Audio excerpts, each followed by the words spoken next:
यक्षस्वरूपाय जटाधराय पिनाकहस्ताय सनातनाय दिव्याय देवाय दिगंबराय तस्मै याकाराय नमः शिवाय। नमस्कार, मैं हूं कुमार गंधर्व और महादेव यात्री के आज के सफ़र में हम आ पहुंचे हैं मुजफ्फरपुर के बाबा गरीबनाथ के दरबार में।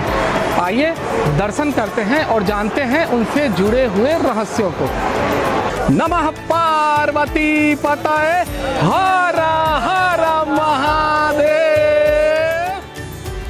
महादेव यात्री के आज के सफर में हम जानेंगे बिहार का देवघर कहे जाने वाले बाबा गरीबनाथ धाम की कहानी, जिसने लाखों श्रद्धालुओं को आस्था के एक सूत्र में बांध रखा है।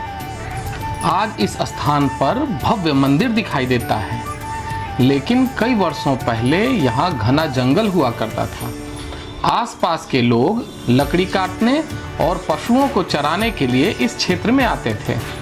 कहा जाता है कि एक दिन एक लकड़हारा जंगल में एक विशाल पेड़ को काटने लगा। जैसे ही उसने कुल्हाड़ी चलाई, उसे कुछ असामान्य महसूस हुआ।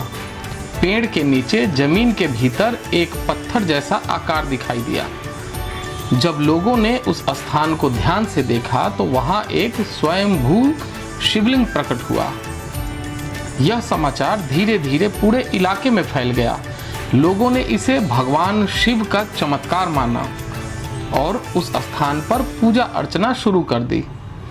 समय के साथ श्रद्धालुओं की संख्या बढ़ती गई और बाद में यहाँ मंदिर का निर्माण कराया गया।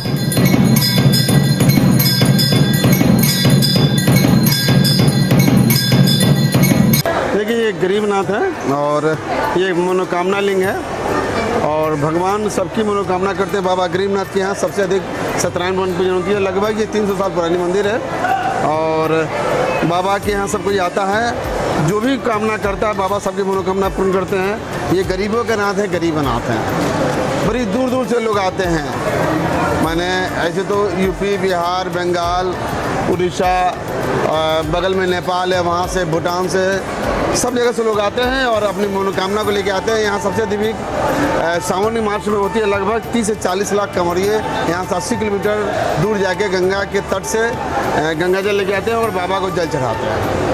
ये एक वृक्ष नहीं था, ऐसा 7 वृक्ष था, लेकिन कालांतर में टूट गए और 7 पीपल का पेड़ भी था और पीपल के जड़ से इनकी उत्पत्ति है। इनका माथा देखिए गोल नहीं है, कुल्हाड़ी से कटा हुआ है। लाल रंग की तरफ बढ़ने लगी थी और तब मजदूर बेहोश हो गया था।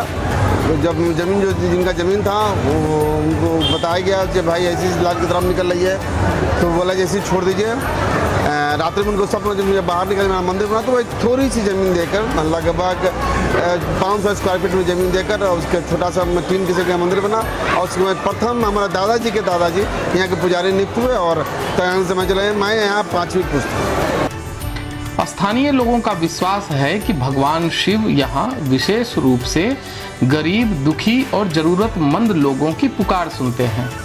जो भी भक्त सच्चे मन से अपनी समस्या लेकर बाबा के दरबार में आता है, उसकी मनोकामना पूर्ण होती है।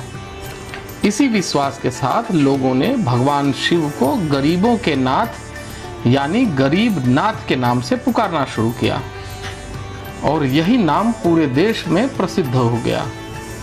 बाबा गरीबनाथ धाम को बिहार का देवघर कहा जाता है। सावन के महीने में झारखंड के देवघर में स्थित बाबा बैद्यनाथ धाम की तरह लाखों कांवड़िए गंगा जल लेकर बाबा गरीबनाथ का जलाभिषेक करते हैं। बिहार के कई जिलों से श्रद्धालु पैदल यात्रा करते हुए पहलेजा घाट या गंगा तट से जल लेकर मुजफ्फरपुर पहुंचते हैं और बोल बम के जयकारों के साथ बाबा को जल अर्पित करते हैं। इसी कारण बाबा गरीबनाथ धाम को बिहार का देवघर कहा जाता है। सावन के प्रत्येक सोमवार को यहाँ श्रद्धालु का विशाल जन सैलाब उमड़ पड़ता है। मंदिर परिसर हर हर महादेव और बोल बम के नारों से गूंज उठता है। रात भर भजन कीर्तन, पूजा अर्चना और बाबा के दर्शन के लिए लंबी कतारें लगी रहती हैं। महाशिवरात्रि के अवसर पर भी यहाँ विशेष आयोजन किए जाते हैं और हजारों श्रद्धालु बाबा का आशीर्वाद प्राप्त करने आते हैं।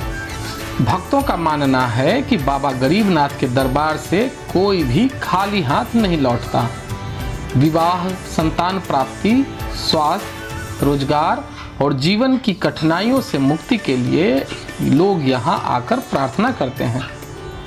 आज बाबा गरीबनाथ धाम केवल एक मंदिर नहीं बल्कि करोड़ों लोगों की आस्था का केंद्र बन चुका है। यहाँ आने वाला हर भक्त भगवान शिव की दिव्य उपस्थिति और आध्यात्मिक शांति का अनुभव करता है। अगर आप भी महादेव के भक्त हैं तो कमेंट्स में जरूर लिखें, हर हर महादेव।